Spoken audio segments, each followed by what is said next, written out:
The main mechanism for semaglutide is that it literally, and this is its function as a glucagon like peptide 1 is the incretin molecule. It basically coordinates with insulin to adjust appetite and slow digestion, so that you can bring food in at a pace that can be accommodated by insulin and taken in and utilized as needed, right? So it's sort of an orchestra of hormones. It's not just insulin gets released. You've got glucagon at play, you've got somatostatin at play, and we've got these incretins at play as well. And glucagon-like peptide is there to adjust appetite, so you know when you're satiated, when you know when to stop eating. That also impacts your satiety, so when you get hungry again, and it slows gastric emptying. What's going on, guys? On this episode of Muscle Mind, Scott Stevenson is going to dig into some bodybuilding science. For starters, semaglutide, probably the most popular fat loss agent on the market right now. Then he'll explain why grapefruit juice has such a profound effect on metabolizing certain compounds. We'll discuss fat loading. I mean, we all know about carb loading, but we're going to talk about loading the triglyceride stores of the muscle. Then we're asked the differences between Pharma GH and generic GH. Could generics theoretically be just as good? We're asked a little bit about the history of DC training. And Scott has a study that shows we might not be training as hard as we think. If you're new to our content, we have several bodybuilding podcasts that come out each week. I encourage you to subscribe if you want to learn everything you can about this sport. We're not here to tell you what to do. Instead, we want to educate you so that you can make your own informed decisions. And if you enjoy listening to Scott talk today, then check out his book, Be Your Own Bodybuilding Coach. I'll have links to that as well as timestamps below for each one of our topics. All right, guys, let's get to the show.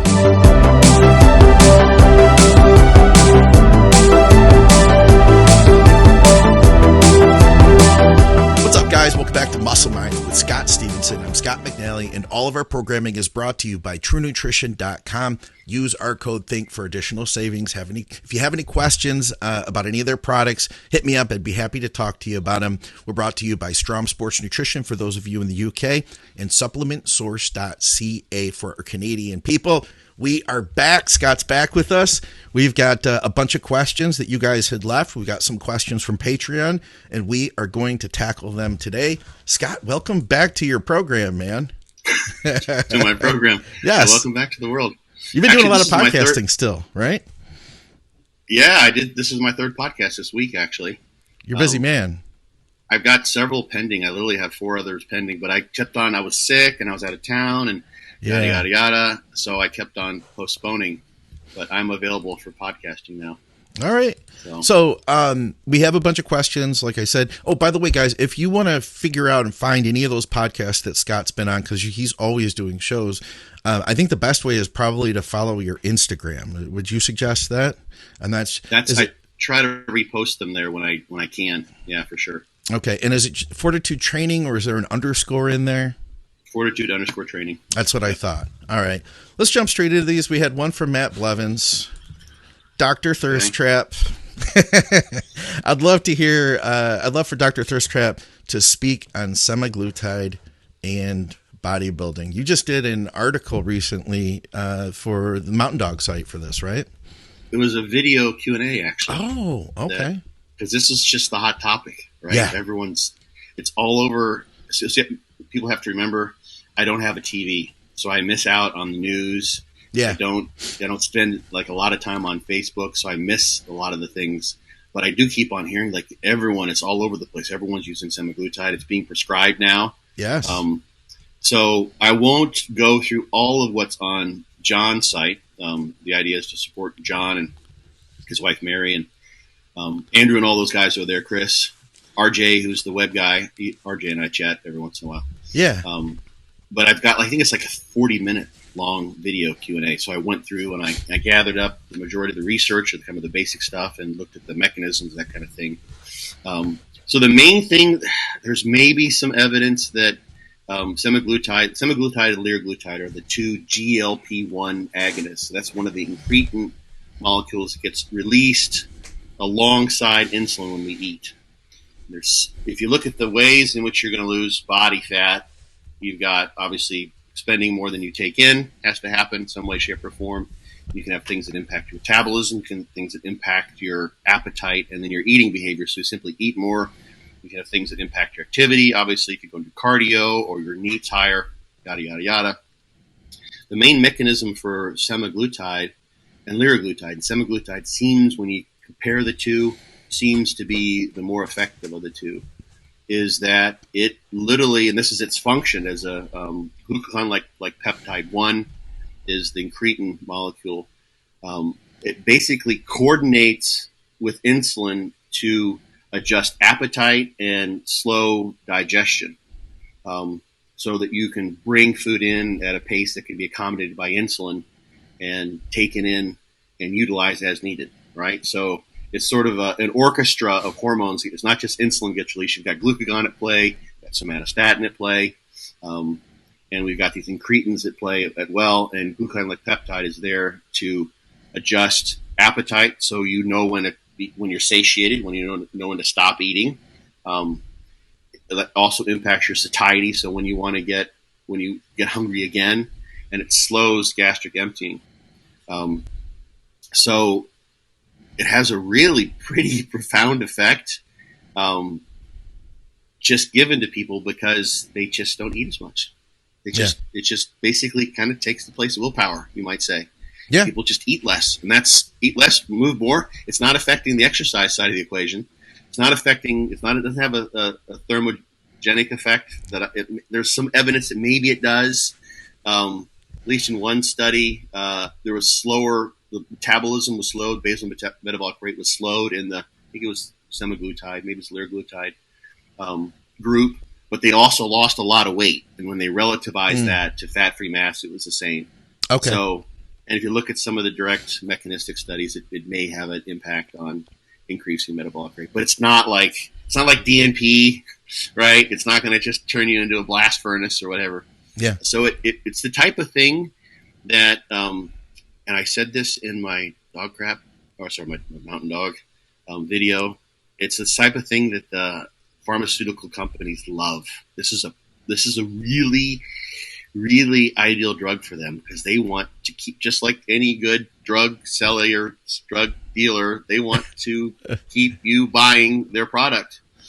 And you see, if you look at the research, that the effect is reversible. Sure. You take the drug, you drop weight, and then when you come off it and they switch people to placebo, they slowly start to gravitate back towards their previous weight before the study started.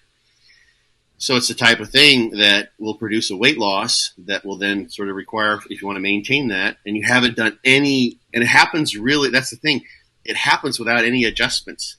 In some of these studies, they've given people like some exercise and dietary advice. Uh-huh. So they sort of say, here you go, these are the things you should do to lose weight. But they don't follow up with that. That's been the model that I've seen used at least a couple of times. Well, they still get results. Why do any work when they can get the results, right? Without having done any cardio, without stopping eating pizza. You don't do anything. So then you become literally dependent upon that drug for your newfound weight loss results. Yeah. Which is reversible. And there's some side effects. People get nauseated, diarrhea. There's some issues there, because it's impacting. You're artificially manipulating the way in which your body is handling food stuff, right? And there's like at least one study showing potentially increased risk of, I believe, thyroid cancer. Oh, really? People that have previously had thyroid cancer. Yeah, and I've heard other, just talking to people, because when I was asked this question, I literally, the information comes back to me like, what do you think about this drug, right? Mm-hmm. And some doctors are just saying any type of cancer. They're thinking, hey, watch out. I don't know what evidence exists for that. I looked on the package insert, I think, for semaglutide. It was specific to thyroid cancer. It may be in liraglutide. I can't remember. You said if you've had a history of, or, that would mean a family history or a personal history, right? Okay. Right. Yeah. Okay. I don't know if those are doctors just being extra careful. Yeah. Saying, hey, any type of cancer, if it causes one type of cancer, it can cause another type of cancer. Yeah. It's not necessarily true mechanistically, but I don't know that we know. I didn't find, and I didn't. This was supposed to be a 15-minute video for John's site, and of course it was being 40. Yeah, of course. So, but you got to dig much further than what you actually present. But I didn't go that deep to find what would the mechanism be whereby this would be a cancer-causing carcinogenic agent. Okay. So like as far as bring it back to bodybuilding, for the layperson, it's like, you got to watch out, unless you want to just take this drug for the rest of your life. We don't know what the long-term side effects are. They've gone out to 2 years of studying this stuff. Yeah. Seems pretty safe. But for a bodybuilder, this could be a willpower substitute to some degree. Yeah. Because, you get down to where you're 4 or 6 weeks out and your hunger is just killing you. Just take this stuff and then your hunger is gone. Make it really easy. Make it easy for some people to over diet too. Go ahead, sorry. Absolutely.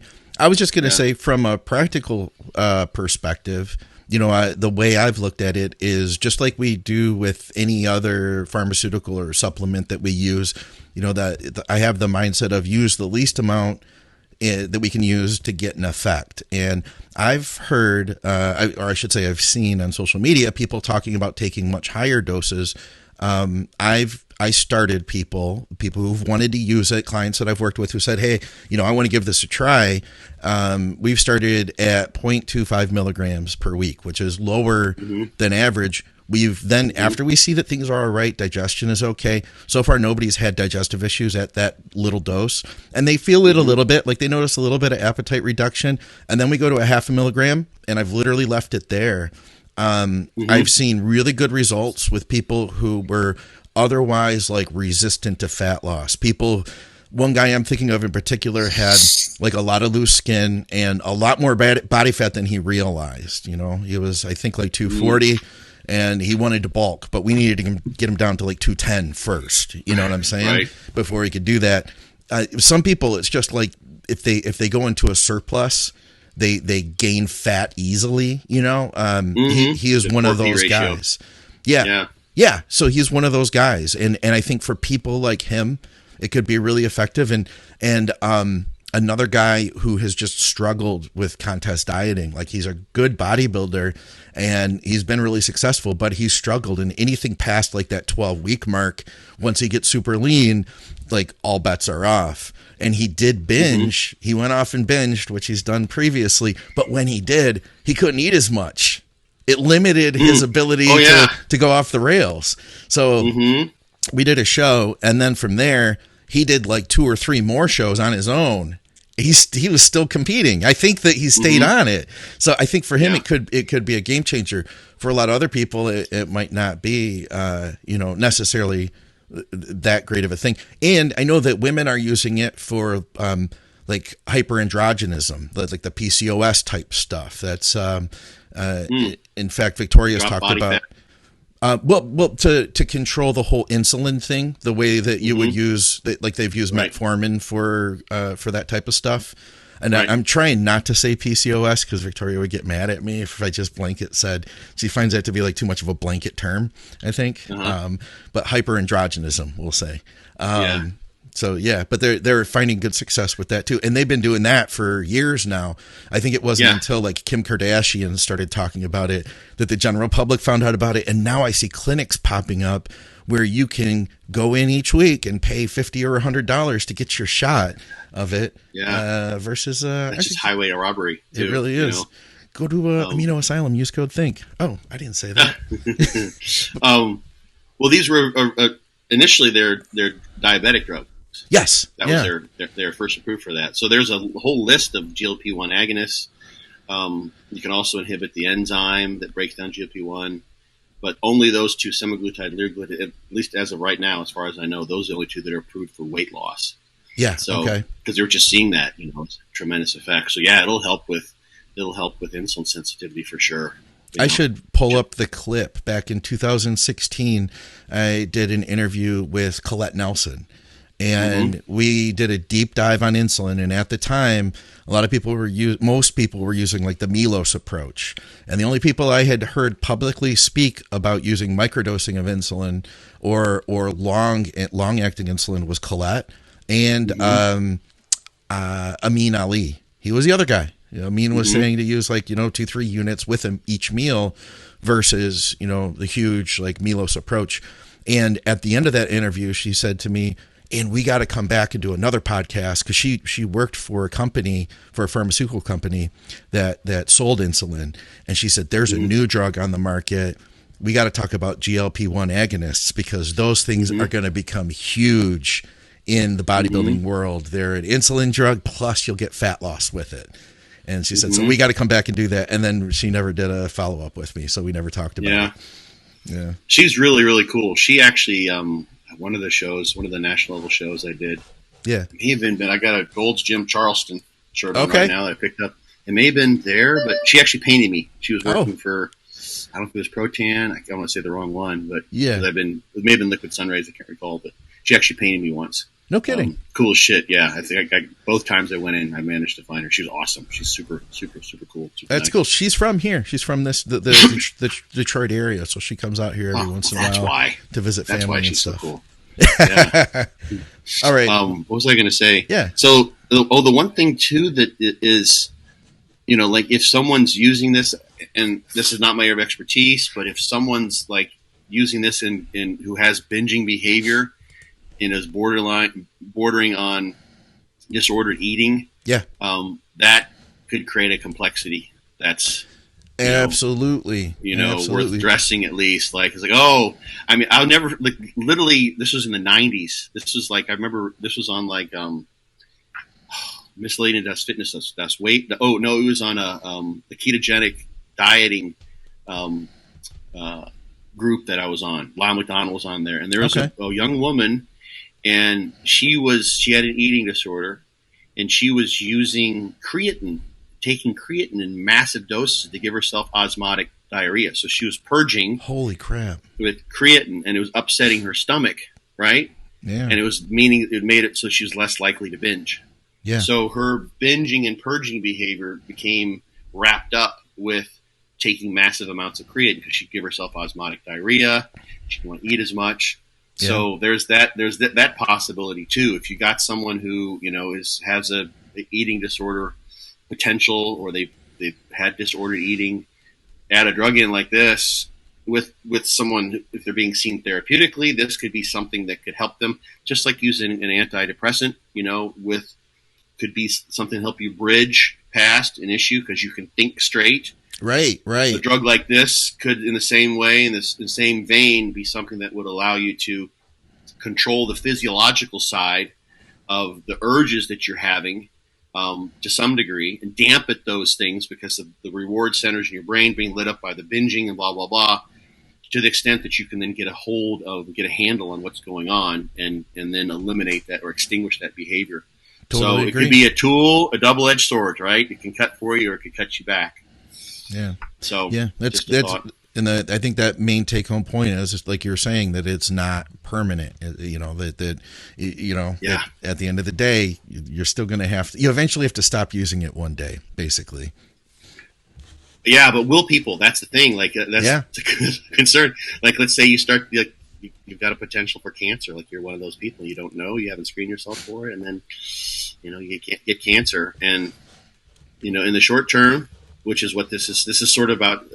Like many things, we're short-term gratification-oriented animals.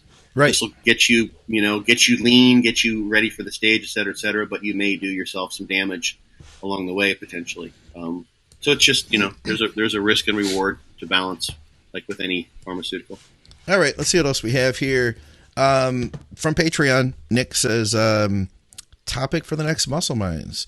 I'd like a deep dive on grapefruit, how it works, extending drug half-life, effects on hematocrit, and other pros and cons. I've been having good results with it, making my drugs more potent and lowering hematocrit, but my liver enzymes seem to be higher. Not sure how it's all related, or even if it's related. I'd love a deep dive. Thanks for everything. I don't know if we can do a deep dive today, Nick, but I'd love to hear Scott's thoughts on this one. We need some slides and stuff to do the deep dive. Yes. So, naringin and naringenin are the two compounds that are in grapefruit juice, and they're in other citrus fruits as well. And those inhibit, and I have this outlined in my book a bit, those inhibit what are called the P450 enzymes that are involved with it's the first phase of liver detoxification. So you have a xenobiotic, some foreign compound that comes into your body And the general process is that these P450 enzymes will in some way manipulate that compound so that then can be conjugated to another larger molecule like sulfated. They put a glucose molecule on there, and then that can then be excreted out of the body. So it's kind of like, we don't want that compound. We're going to manipulate it in some way with one of these P450 enzymes so that we can then tag it for disposal and get it out of here. So we got the manipulation is important first because there's so many different possible toxins that could come into our body, or drugs in this case. And grapefruit juice in particular inhibits CYP, the cytochrome 3A4, which is responsible for, and I've read this, for metabolizing like 60% of the drugs that are available. Like it's involved with a multitude of pharmaceuticals. So when you use grapefruit juice or use naringenin or Ringen, there's maybe some differences I can't recall, and I've looked at this in the past, but in terms of to what extent they inhibit that, and some of the other P450 enzymes, you're going to put the brakes on this processing of those drugs. So what that means then is you take in X amount of a drug. Steroids are one of the drugs that are processed by this particular P450 enzyme. Then you can't do as good a job of that because you block the disposal pathway with the P450 enzyme being inhibited, and now you have higher levels of those drugs. So the idea would be then, I can take in less of those drugs because I'm going to have a greater area under the curve, right? Or use less and get more out of them, so to speak. Some of the complexities there are genetic variabilities in the isozymes, isoforms of these drugs, or the relative, like probably better said, is the relative amounts of the various, and there's hundreds of these P450 enzymes. And some of them have duplicate functions. So different people are going to have different impacts of grapefruit juice in a given amount on how they metabolize a different drug. It's going to be highly bio-individual in terms of what impact that will have. So some people, let's say they're using it for Dbol. The old school way was like, you take Dbol in the morning with grapefruit juice. You got to, instead of taking 20 milligrams, you take 10, get more out of it. Right? So that's the plan of attack. The thing that he's noticing with his liver enzymes being, and the reason liver enzymes, ALT, AST is probably what he's referring to. Those are the two main people talk about. GGT, alk-phos, those are also involved with, is when the liver is stressed, part of what happens when you go through this process with the P450 enzymes is you produce a lot of free radicals. Almost all the liver supplements that make your liver healthier have free radical quenching abilities. Okay. So silymarin, acetyl-L-cysteine, basically everything, that's what they're doing. They're helping fight this free radical stress that comes about from processing the toxins that your liver is handling. So if you inhibit CYP3A4, which is responsible for probably a good amount of the drugs you might be using, pharmaceuticals you're using, that needs to be handled in some other way, right? And your liver, if that's the primary enzyme that would normally be responsible for that, your liver may not have enzymes available to the extent that it would be to produce to have the most efficient route for getting rid of those toxins. Okay. So let's say another enzyme, under transforms to some degree, but it doesn't transform into something that can be conjugated as easily. So you have more free radical stress as a result of that. Interesting. You're forcing your liver to go another route and perhaps upregulate those enzymes which aren't as easily upregulatable because it's encountering more of those drugs and doesn't have a very good way to dispose of them because you block the main exit route out by taking the grapefruit juice. So it makes sense that your liver would be more stressed. So you do maybe get more a greater area under the curve in terms of limiting that first pass phenomenon in your liver, let's say, but you could also be stressing your liver more. So the idea there would be, that you might need to use more liver supplements to help offset that, help with that. It's funny. There's also kind of an old school notion. I'm not suggesting anyone do this, but the old school notion was whenever you take orals, don't take liver supplements to protect your liver while you're doing that. Oh, That I've used to heard be this what people before. would say. Yeah, you take it right? after. You take it after. You take it right? after, right? Yeah. And the idea is you take the orals. You don't want a healthy liver because a healthy liver will get rid of the orals. Yeah, right. yeah. It'll break them down too rapidly. You want a sick liver. Yeah. You want a stressed liver so that more the drugs will be in your system, so you can get the affected actions of the drug. Wild, the desired impacts. Yeah.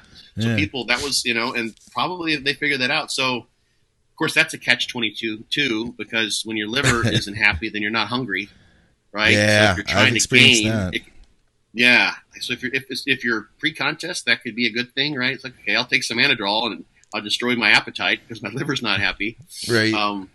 But if you have a stressed liver and you're trying to eat enough to make progress, just being toxic doesn't help. No. But then you can't eat enough, and a stressed liver is going to produce as much IGF-1, potentially impactful for growth. So it's definitely a marker of nutritional status. We know that. So. And the other thing he asked about was hematocrit. I've just been able to find one study, and it was kind of cool. There's a nice article. I could send it if someone wants to. I could send them about some of the positives of naringenin. They're antioxidants themselves too, so there's some health benefits there. But there's one study, only one that I could find, and it suggested that it normalizes hematocrit. So people with low hematocrits, lower than normal or lower than average, it will tend to rise, be normalized towards a normal value. And then if it's above average, it tends to bring them down. So that's just one study. Okay. That may not work for everyone in that way, but I forget who asked the question, but he says brought his hematocrit down. Nick, yeah. So Nick, yeah. So that's a story there. And I tell you what, if you look, like go on scholar.google.com. So make note of that. That's where you can, if you want to find out research, just type in your whatever you're looking for, and you'll find the research there, and you can at least browse through the abstracts. And the thing that you're doing potentially with grapefruit juice is you're creating all sorts of potential drug interactions. Yeah, for sure. Right? And if you got some drugs that are impacted by it, some drugs that aren't, and let's say you're someone and I don't know this is the case, but just one that popped in my head. Some people don't do well with ephedrine and euhimbine at the same time. It just freaks them out. There may be a slow metabolizer of euhimbine. Yep. That's been demonstrated. There are outliers of that. I learned that was my issue after, I pieced it together, at least after hearing you talk about that my issue with yohimbine is that I probably don't break it down really well. Yeah. So this just stays in your system for forever, right? So imagine that situation, and I don't know if this is the case, but imagine that you're using grapefruit juice because you want to increase the half-life of your Dbol, whatever else, and you take ephedrine as well, and you tend to have a problem. You can handle it, but you tend to be a slow metabolizer of euhimbine, and you're okay because by the end of the day, the ephedrine's out of your system, and you just have the euhimbine there, and that you can handle. It's not so bad. But now you use the grapefruit juice, and now your ephedrine levels are upped as well. Yeah. So now you've doubled up on two things that interact for you in a negative way because of the naringenin and the grapefruit juice. So you could create reap all sorts of havoc potentially, because like I said, 60% of pharmaceuticals are metabolized by that particular cytochrome P450 enzyme. Yeah. So you gotta unless you're doing measuring drug levels, Yeah. if you're gonna have to be really, really, if someone wants to do this, do it under the direction of a physician, of course. But you'd have to be really meticulous to know, what's going on, because some drugs wouldn't be affected and some drugs would be massively affected, and what happens to your training partner might not happen to you and vice versa. Yeah, especially with everybody using blood pressure medications nowadays. It's become a more normalized thing that you go on Psycho and you take a blood pressure medicine with it, all that. So my personal perspective, when I first learned about this, I thought it was an amazing hack to get more out of your Dbol. But nowadays, I just would recommend personally. I don't want the variability that could go with that. I just would suggest staying away. Real world advice, real world experience. I just don't feel like it's worth it. If I wanted more Dbol in my system, then I think the most consistent way to do it would be to take more Dbol. You know what I'm saying? That's a little easier. Right. And you know what you're getting. You know what I'm saying? Versus I don't quite know what we're getting if we're using grapefruit juice to change the way our bodies, break it down. Right. I mean, you could just go with one naringin and naringin or a combination, use a supplement. But a lot of the constituents, the phytonutrients in fruits and vegetables, they vary seasonally. And they vary. That's interesting. They vary in terms of source too. Yeah. Right. So you may go to your grocery store and they're not going to tell you, this was sourced from this place, this time, and somewhere else, and they have poor soil or whatever else. They didn't get the shipment. It didn't make there, and you might end up thinking, oh, it's a grapefruit. It's a grapefruit, But you get a different grapefruit, and it's got half the dose or twice the dose of those two constituents. Like, okay, so you got that wild all over the place. So you're being really like, I'm getting my grapefruit from the same grocery store, and I'm getting this, and I'm weighing my grapefruit. Everything else the same, but literally, that grapefruit looks the same, but it's from someplace 500 miles away. With poor soil and blah, blah, blah, compared to what you've been taking. So you're playing with fire a little bit. That's for sure. All right. Paige has one for us. This is something we did a whole podcast on some time ago. She said, and she saw it. She said, I know Dr. Scott did a podcast on fat loading into a show. But do any of the other coaches, she asked other coaches, have experience with fat loading with prep clients, especially females? Most information online is toward men. So I guess it wasn't toward you. I just saw your name and I grabbed the question. It's been a while since we talked about fat loading, though. I found that absolutely fascinating because so much of what we talk about is carb loading. And I learned from you that we have triglyceride stores in the muscle that, and I've seen it firsthand, that if I've loaded somebody just with clean carbs, like, hey, let's increase the carbs across the board for the day, the response they get from that is going to be different than if I were to use, say, a cheat meal that had carbs and fats. And obviously there'd be sodium in that too. But we'll say if I were to use carbs and fats versus just carbs alone, there's definitely a noticeable difference. And there's some interesting, I think you're pointing towards this, there's some interesting interactions between muscle triglyceride stores and carbohydrate stores. So if you just load up with carbohydrate with zero fats, the muscle triglyceride stores will tend to be decreased. They'll tend to go down. Oh, really? A few studies that have demonstrated that, yeah. So there's this idea that, you would fat load to hold a carbohydrate load, or you would maybe eat like dirtier carbs to help hold the fat load. Yeah. And there is some energy that goes into, if you just look biochemically at the steps, there is energy that goes into just stringing together the glucose to produce a glycogen chain. But glycogen is also bound to a protein called glycogenin. So there's a structure that is accumulated. You don't just see like carbohydrate with this protein as well.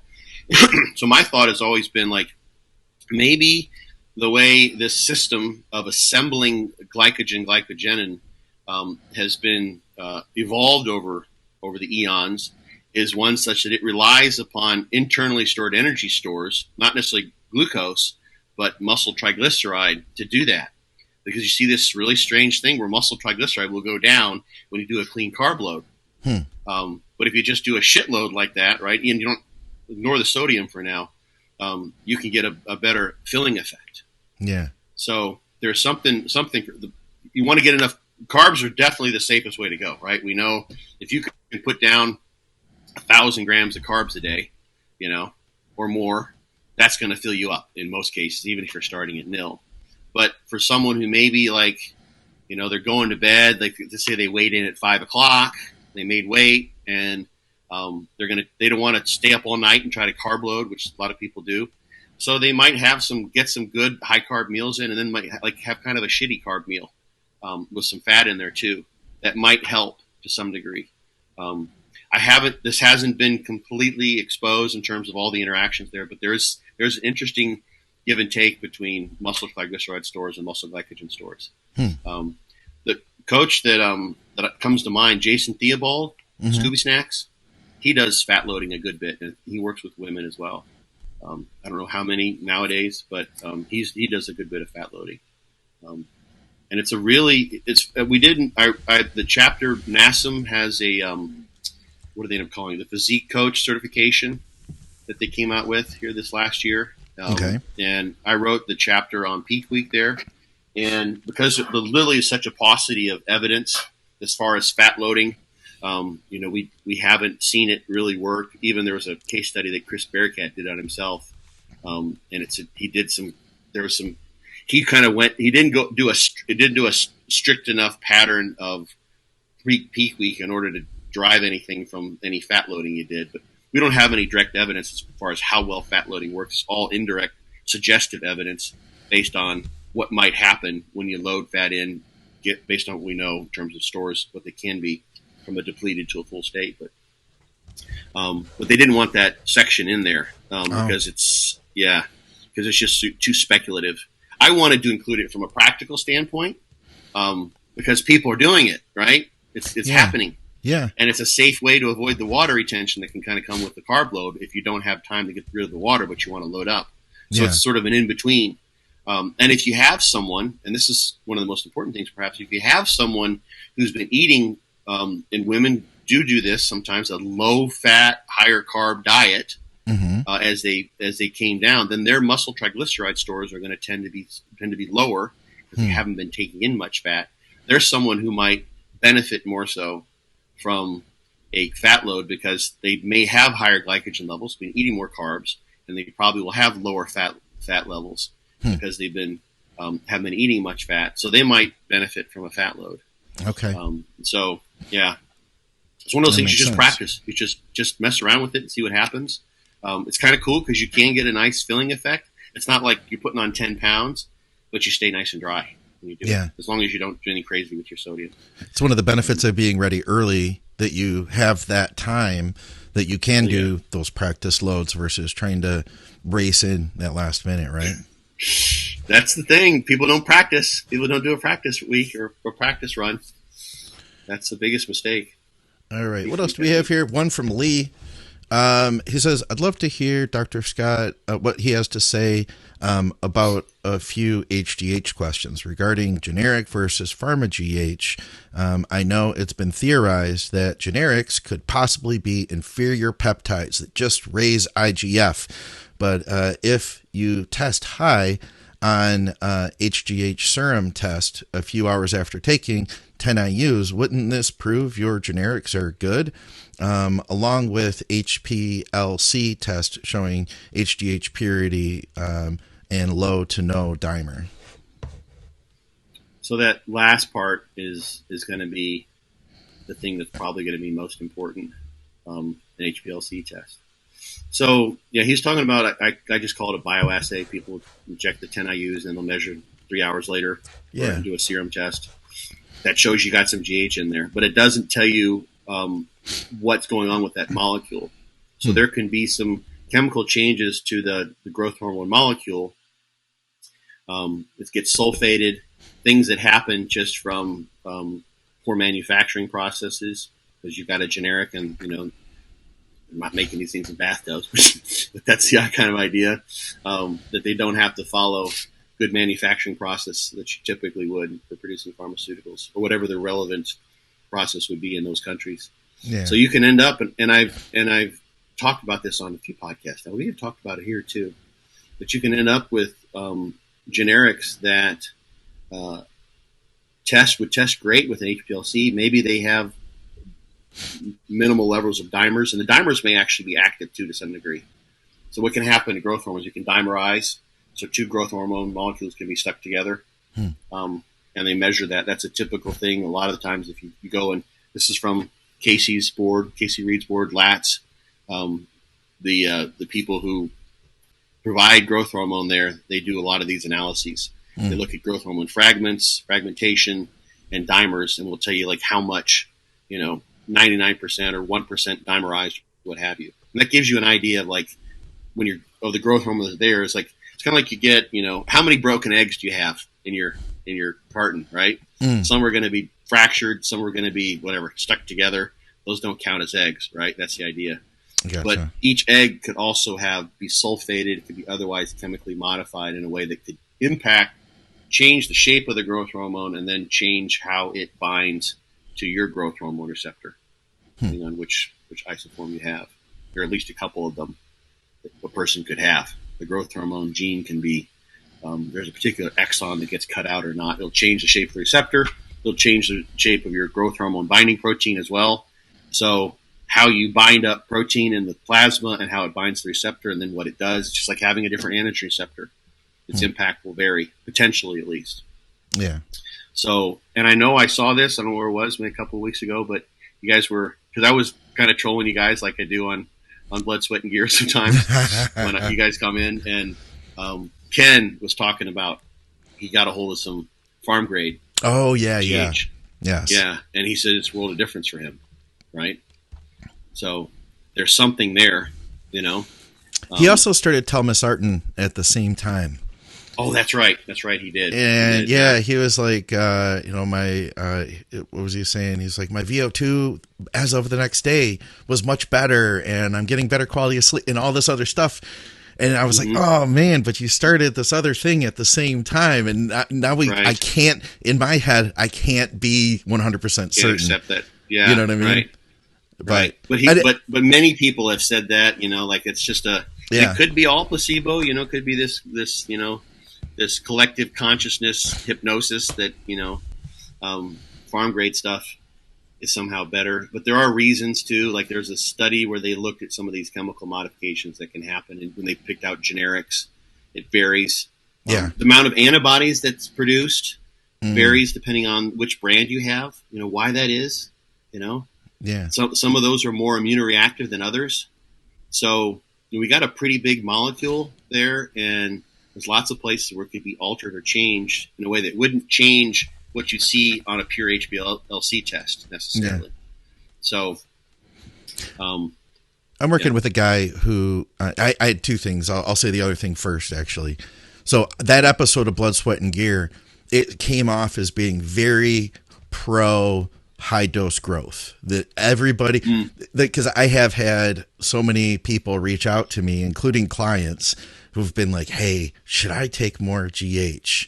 Should I, should I be taking 10 units plus? And, it brought me back to a conversation we had previously about response to growth hormone. Like, we know Andrew Berry, he's talked about it. He is a great responder. For him, like, he's gotten awesome results from GH. And so for him, he's like a huge advocate of it because it's done so much for him. And I hearken back though to our previous conversation of that we might not all get the same results that Andrew got from 10 units. So the way I've tried to tell people is, if you've taken 3 or 4 units and it hasn't changed your world, then the chances are that 10 units might not do any more than that, you know?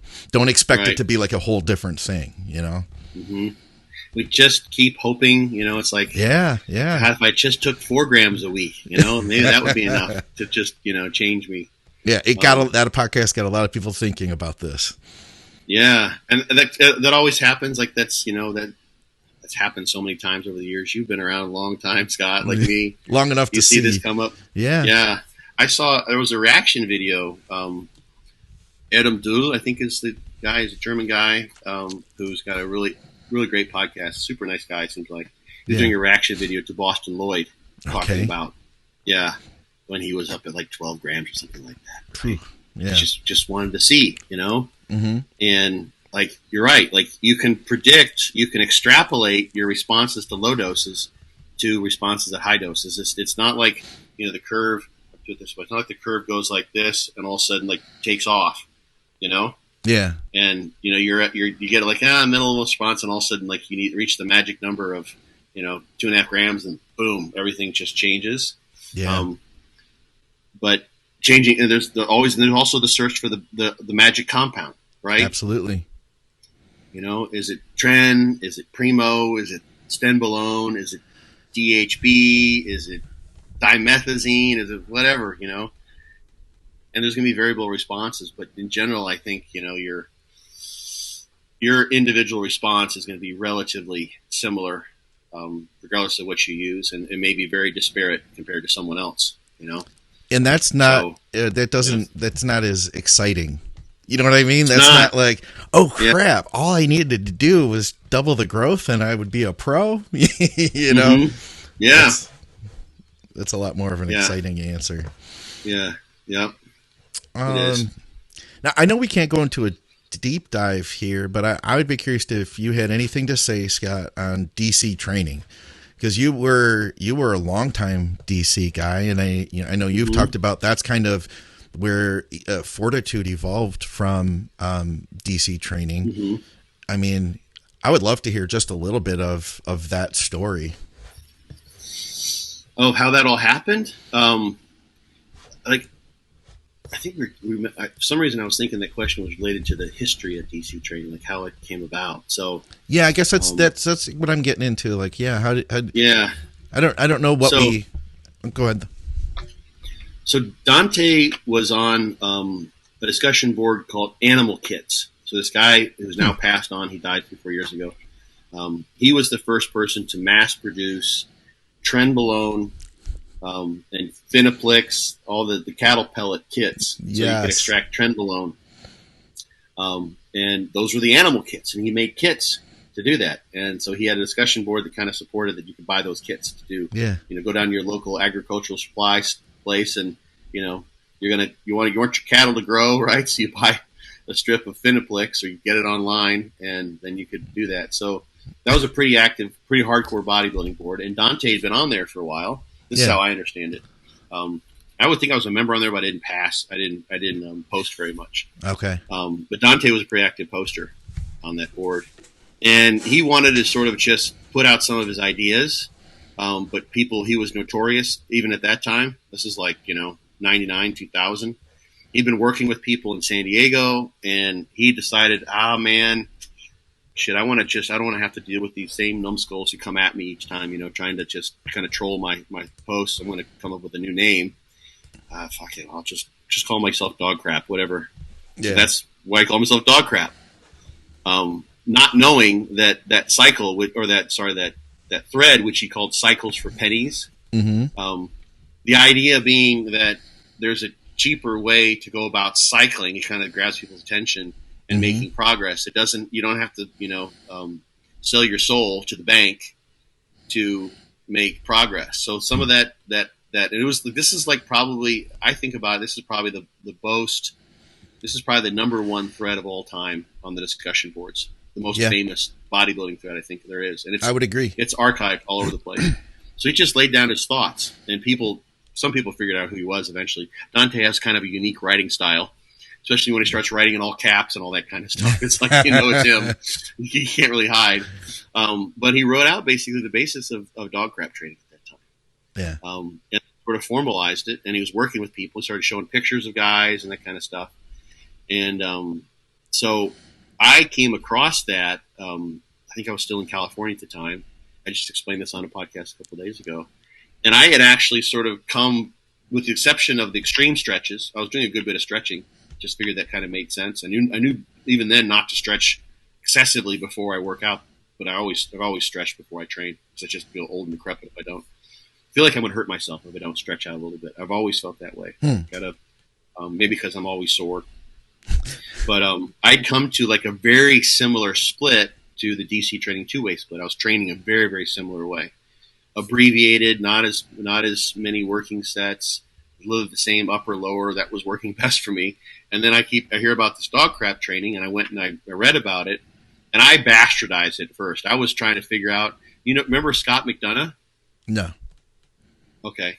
He was a guy, I'm sure you read his stuff. He was sort of Dante's acolyte. Oh, okay. He wasn't, I don't remember seeing, he wasn't like a really big guy, but he was like the number one DC training fan. Okay. For like a decade. And he would go over on the T Nation, and he'd go on to Intense Muscle, and I think you can find him on Professional Muscle and bodybuilding.com. And what's the other board that's just awful? It's still around. He went on Muscle Mayhem when that was around too. Muscle Mayhem was a great board. Okay. And he would repost some of Dante's stuff and explain Dante's methodology to people because he had it memorized. Like he was like a super fan. Yeah. So I found Dante's stuff was being propagated by Dante in part, but by Scott McNally as well. And I found what I thought was how to do DC training, and I did as best I could. and then I figured I was doing so many things kind of wrong.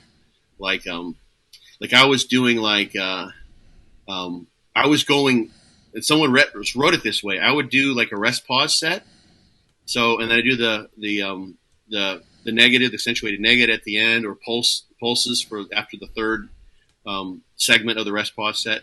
And then I would go right into a stretch. Oh, immediately. So I would go right into it immediately, like without putting the weight down. I would try to do that. So, I would say I do a pec deck, I would do the 3 sets, and then I'd do my stretch. I'm like, and I want you to stay there. Yeah. And try to hold it for a minute.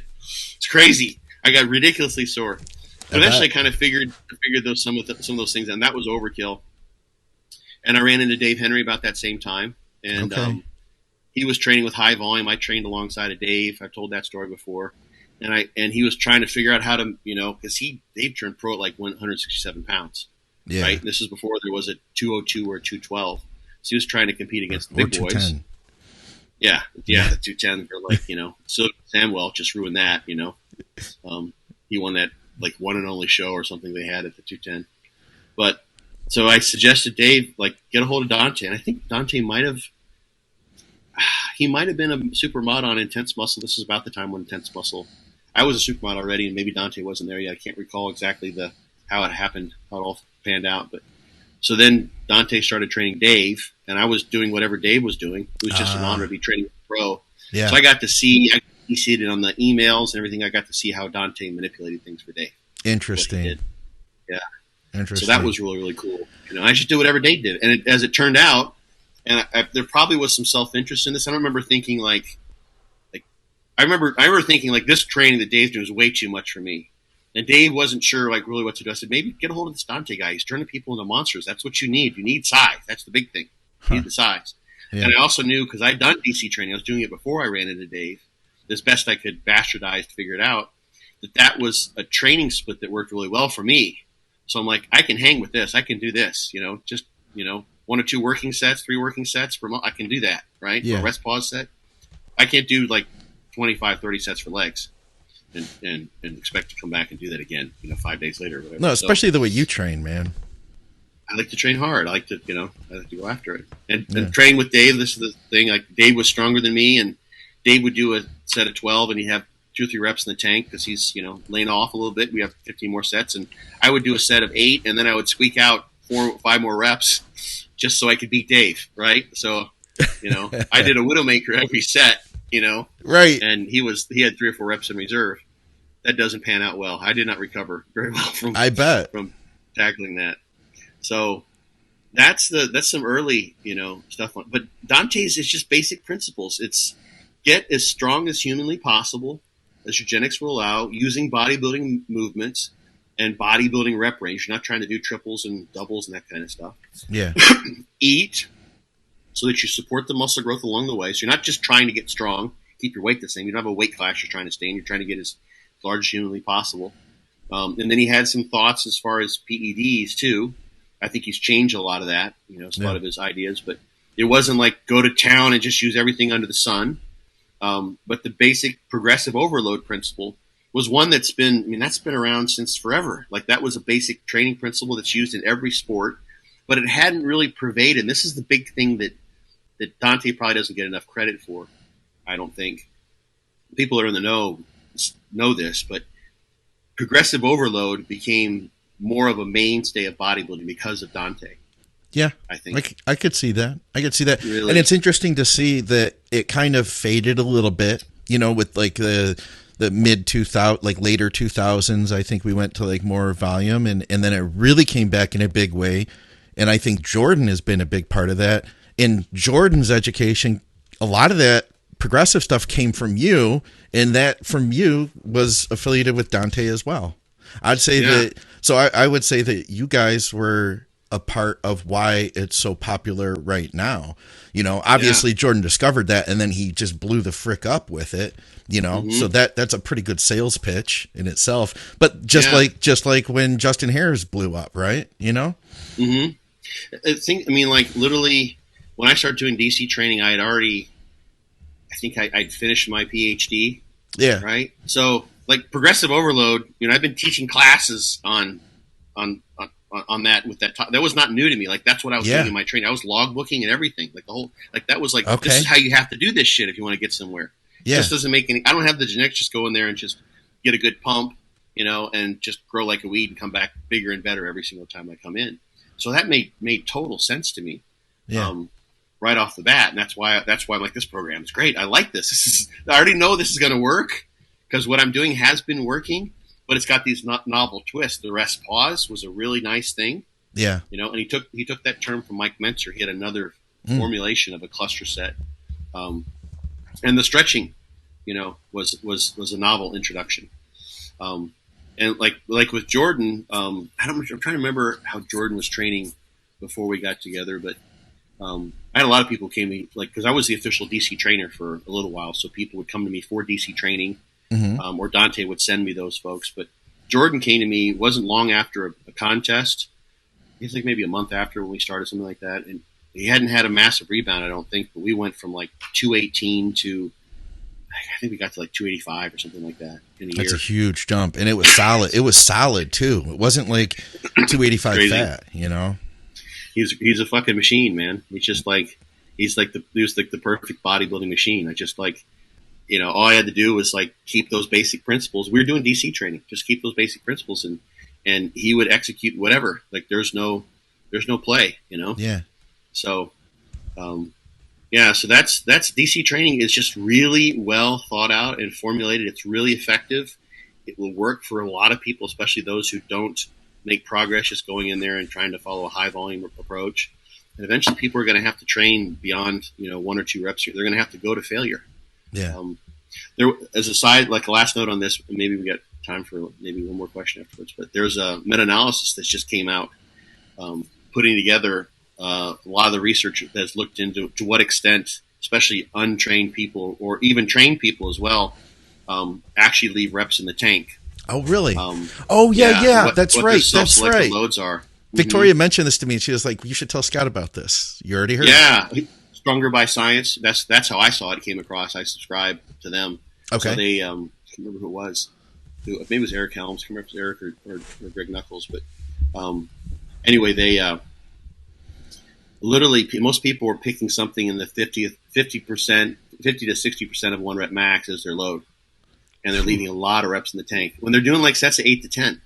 You know, 50%, 8 rep, 50 to 60, 56, 58, 59%, less than 60%. Yeah. For the load. So I mean, the title was most people were likely training too light.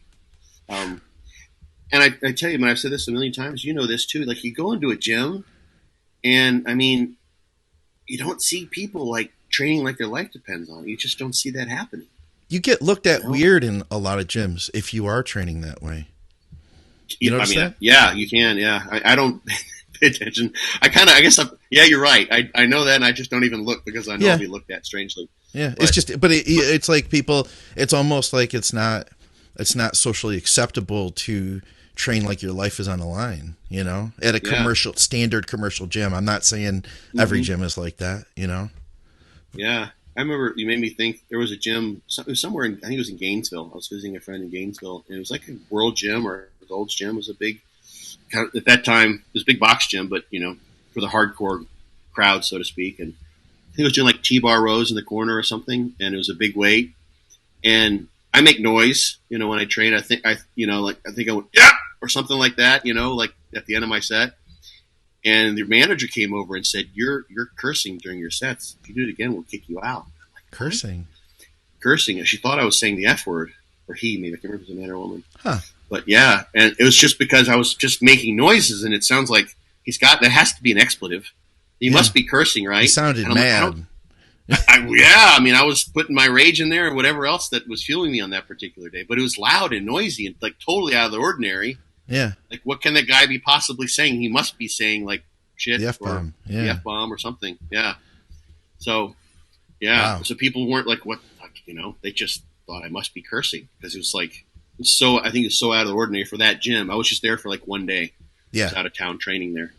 But, so anyway, it's interesting to see there's so many studies that now substantiate this, that most people aren't training in that way. And the thing is if you consider that, if you're always trained, and these were advanced trainees as well. That's the interesting thing. Yeah. The trained individuals didn't differ from the untrained in that much. You basically just accommodating. So it fits with this whole schema of untrained people make really, really great gains, and then those plateau after, a year or two, right? Yeah, yeah. Because you're still – so there's kind of two sides to progressive overload. One, you're pushing the weight, but you have to have the adaptation backing it up.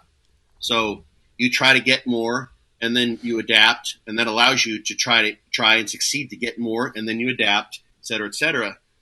So your progression keeps pace with your adaptations. But a lot of what happens with untrained people is they're just simply adapting just the fact that the stress is so novel in the first place. Yeah. It's not because they have to push the progressive overload. Like a newbie who's 6 weeks in, it's not like they have to say, okay, here we go. I'm going to try to get like one more rep on this. Like there's not this mat. You just do because you're adapting. All anyway. their reps are effective reps at the, rep one is the effective rep at the start.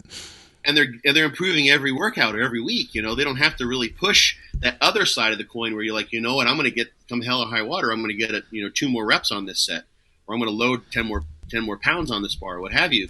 Yeah. So even trained individuals are still operating in that zone of comfort, right? In many cases, not this everyone. This is the single most important thing I think anybody can pick up from this podcast. It really is. Mm-hmm. It's the single most important thing if you're not already at your goals. To think that we are only training 50 to 60% on average, of what we're capable of. What does that tell us? I think that's wild. And Ron said recently on a podcast, he said that the reason he's not a fan of reps in reserve is because most people don't know what failure is. They aren't doing enough to get to that last 2 reps. Now, I think reps in reserve would be great if we were working with like 100% of what we were capable of. Mm-hmm. Mm-hmm. Yeah. And that was actually one of the conclusions. I just read the brief summary. Yeah. And then I went right to the research because I like to read the paper itself first. But one of was that, this is an advantage of, especially as you're more trained of training to failure, because chances are your training to failure is actually reps in reserve. Yeah. Right. Yeah, it truly is. So, we contextualize this aspect, right. And there are obviously lots of exceptions to this. And a lot of our listeners are going to be probably even above the average trained individual in those studies. Probably. Because those trained individuals in those studies are also people, and these are just short-term studies. Long-term studies, just hard to get really trained people in there because, one, they've already made massive gains, so any changes with any variable that you're manipulating are going to be itsy-bitsy, and probably immeasurable and statistically insignificant. And plus, those people don't want their programs fucked with. Yeah. Because they've been training for so long.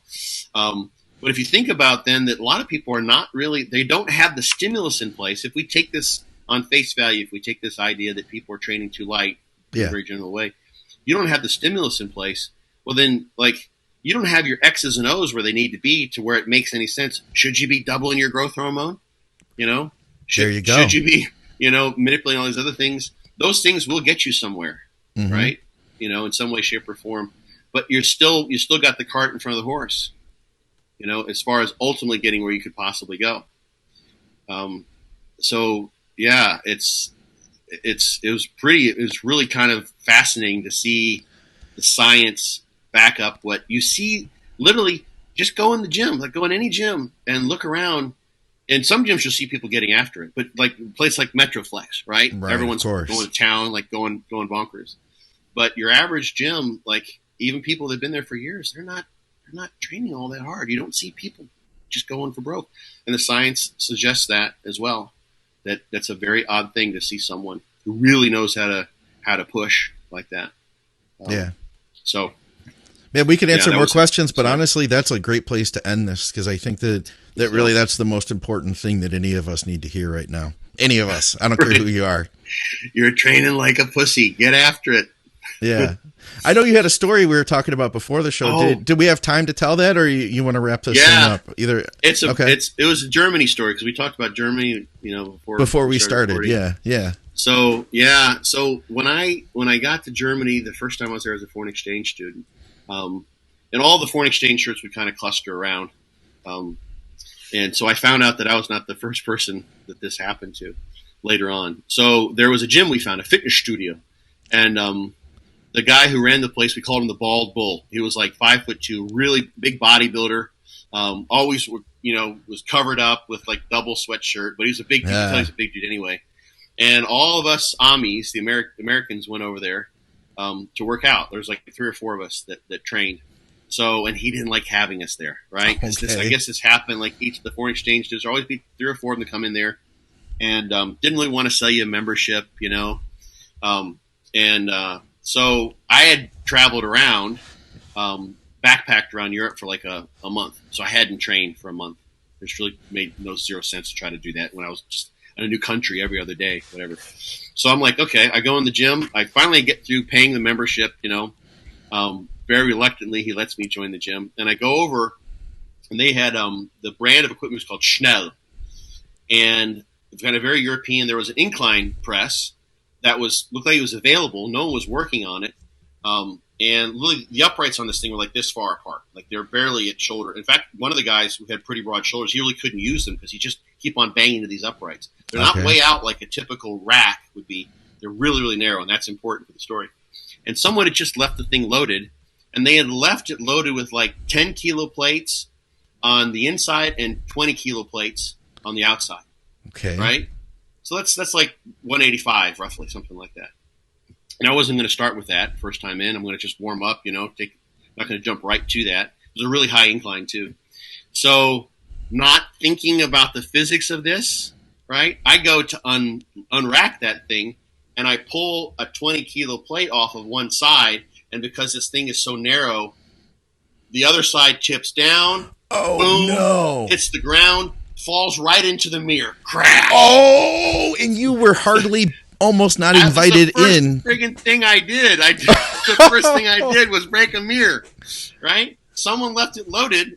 So what I would have had to done is slide the thing over, and take the plate off and slide it back. And someone had loaded it backwards with the lighter plates on the inside and the heavier on the outside. So it's like someone set me up for the trap or some shit, right? Yeah. Who knows? It might have been.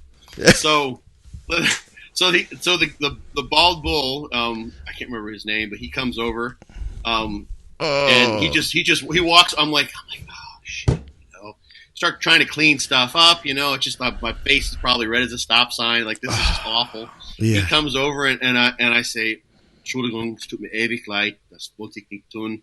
I was trying to apologize myself, and he excuse myself, and he just says, "Das kostet Geld." It's like, that costs money. That costs money. That's all he said. Yeah. I'm like, I know. It's like I said, I have insurance, because I did have insurance, and literally, but it took a while to get that all to pass through. I had insurance, but it's back in the U.S., and they had to communicate with his insurance and all this kind of stuff. Yeah. And every day I came in, if he was there, which is most of the time, he's like, "Wo ist mein Geld?"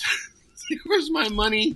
I had to fucking deal with that every time I walk in there. Oh my God. I hadn't paid for the mirror. And literally, it was like the last week I was there. Yeah. And finally the money went through. And then I left back home. Jeez, man. But the thing was, I was telling this story like a week later. Yeah. There was an Australian guy. Yeah. Who had been there 6 months. So he was on it. I was just there for 6 months. He was there for a full year. And I told the story, and he just listened the whole time. And I'm like, oh man, this is so embarrassing. And he's like, Scotty, and this guy was super cool. He's like, bloke, I did the same thing the first day I was there. 6 months. He did the exact same thing on the same machine, right? You would think that they would move this machine or something. You know what I mean? Right. Or it just, and it was just that the uprights were like this far apart. It wouldn't have been a problem. It would have been balanced okay if they had them spread out. Okay. Right? Yeah. But for whatever reason, Schnell made their stuff like that. I don't know why. It's cheaper. They saving on steel, or who knows what. It just was asking for that to happen. So that's why he was especially pissed at me, because I had done what had just been, it literally had just gotten that mirror replaced. Yeah. It had been replaced, just like been cracked the entire time. The mirror was cracked for a long time. Finally, they replaced it. Yeah. I think, while I was still there. But then he had to get his. It was like $1,000 or something like that. Oh my God! So yeah, it was it's a big mirror, but they wanted to replace the whole What thing. a nice welcome to the gym too. I mean, Yeah. God, I know. that's crazy. Yeah. Yeah. So that was a good story. That was worth telling at the end here. Okay. Guys, I didn't mention it at the beginning, but definitely check out fortitudetraining.net. And I mean, Scott, you've shared so much cool stuff. I missed you, and I missed hearing your perspectives. And to get more of those perspectives, your book is absolutely filled with that stuff. So if you guys enjoy this podcast, the book is absolutely well worth every single penny. You can learn so much from it. Be Your Own Bodybuilding Coach. You can go to byobbcoach.com or check out Be Your Own Bodybuilding Coach on Amazon. I believe on Barnes & Noble as well. You guys can get the hardcover there. Check out our sponsors, TrueNutrition.com. True Nutrition they were the first sponsor for anything that we've done. First Advices Radio and now Think Big. They are the company that believed in what we do like long before anybody else got on board. So I appreciate them, and you can shop with them. And when you do, you know that you'll get high quality supplements. Use our code THINK to let them know that you support what we're doing here and that their money is going to somewhere of value. You know what I mean? That their advertising dollars are working. And of course, STROM Sports Nutrition, for those of you in the UK, great health supplements over there, some performance stuff, and supplementsource.ca in Canada. I recently saw the Granite Recovery product for $20 a tub on closeout. So if you're in Canada, you can get really good deals up there from supplementsource.ca. I'm somebody who loves the freaking deals, Scott. So that's music to my ears. You know what I mean? $20 for a good intra-workout recovery product. Yeah, that's a good product too. Yeah. So for another episode of Muscle Minds, guys, if you have questions for Scott, if you have some thoughts, some ideas, any deep dives you want us to get into, let us know. Comment. And, of course, comment on Patreon. Patreon questions always get preference. And, we'll see you soon. Thank you, Scott. We appreciate having you back, man. Peace.